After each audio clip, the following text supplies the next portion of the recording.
3월 20일 금요일 증권사 데일리 헤드라인입니다. 먼저 대신증권입니다.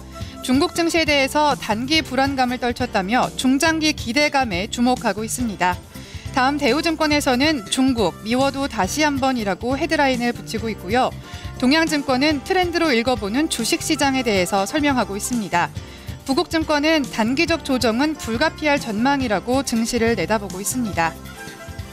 다음 삼성증권입니다. 엔화 약세는 실적으로 바라보자라고 제목을 붙이고 있고요. 신한금융투자는 일본은행의 구로다 체제 출범에 주목하고 있습니다.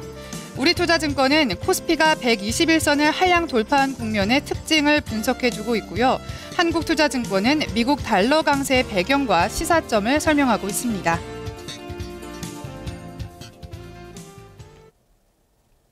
네, 증권사 데일리 헤드라인 살펴봤습니다.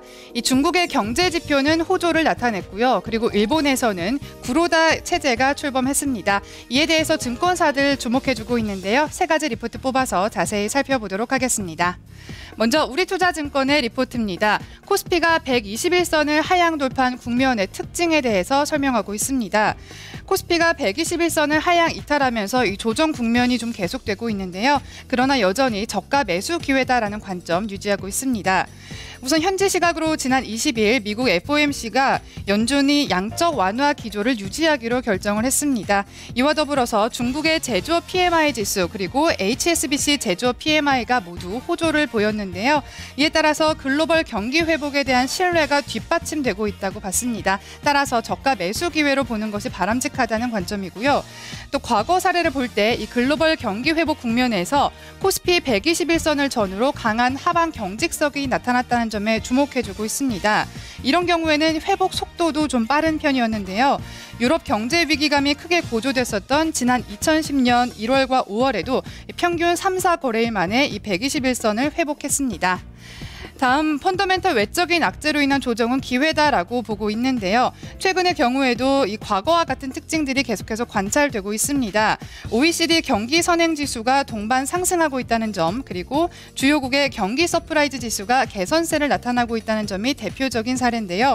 따라서 이 펀더멘털 외적인 악재에 따른 조정에 좀 동요하기보다는 매수 기회로 포착하는 것이 바람직하다라고 설명하고 있습니다. 이어서 다음 리포트 살펴보겠습니다. 신한금융투자의 리포트입니다. 일본은행의 구로다 체제 출범 소식을 전하고 있는데요. 이틀 전 구로다 하루이코 일본은행 총재가 취임했습니다. 이 양적 완화에 대해서 공감을 하면서 취임 직후 13조 1,000억엔 규모의 대규모 양적 완화 기조를 발표하기도 했는데요. 이 아베노믹스의 관건은 바로 재원 마련입니다. 그런데 이 세수 확대보다는 국채 발행 쪽이 좀 더 현실적인 방안이다라는 분석이 힘을 얻고 있는데요. 소비세를 인상할 경우에 이 소비 심리가 더욱 위축될 수 있기 때문입니다. 따라서 남은 재원 확보 방안은 바로 이 국채 발행인데요. 그러나 국채 발행에 걸림돌이 있습니다. 바로 이자 비용인데요. 이 시장을 만족시키기 위해서는 더 높은 금리가 필요합니다. 하지만 이 금리가 오를수록 대규모 국채를 발행해야 하는 일본 정부에게는 이 이자 비용 부담이 만만치 않을 것으로 전망되고 있습니다. 따라서 금리가 하락해도 이 국채를 지속적으로 매입해 줄 수 있는 주체가 필요하다는 분석입니다. 그런데 이 역할을 바로 일본은행이 해줄 것으로 판단하고 있습니다. 따라서 일본은행의 이 적극적인 역할론이 부각이 되면서 엔화 약세에 대한 시장의 우려가 큰데요. 하지만 이러한 자산 매입 계획이 계속해서 엔저를 더 부추기지는 않을 것이다라고 분석하고 있습니다. 그 근거로 두 가지 제시했는데요. 먼저 일본의 실질적인 유동성 방출이 제한적이라는 점, 그리고 두 번째로는 일본 정부와 중앙은행의 정책적 공조에 대한 기대감이 이미 엔달러 환율의 상당 부분 반영돼 있다는 점을 그 근거로 제시하고 있습니다. 다음 리포트 보겠습니다. 그럼에도 불구하고 국내 시장에서 엔화 약세에 대한 우려가 여전히 큰데요. 삼성증권이 업종별로 엔화 약세에 따른 영향을 좀 분석해주고 있습니다. 먼저 IT와 조선 업종입니다. 한국 기업들의 호조세는 지속될 것이다라고 보고 있는데요. IT 관련주의 경우 금융위기 이후로 한일 간 경쟁력의 차이가 크게 벌어졌습니다. 특히 반도체와 디스플레이 그리고 휴대폰 부문에서 국내 기업들의 경쟁력이 계속해서 높아질 것으로 보고 있고요. 조선 업종의 경우에 일본의 가격 경쟁력이 다소 강화될 수는 있겠지만 국내 조선업체들의 고부가선 수주 모멘텀이 지속적으로 부과될 것으로 전망하고 있습니다.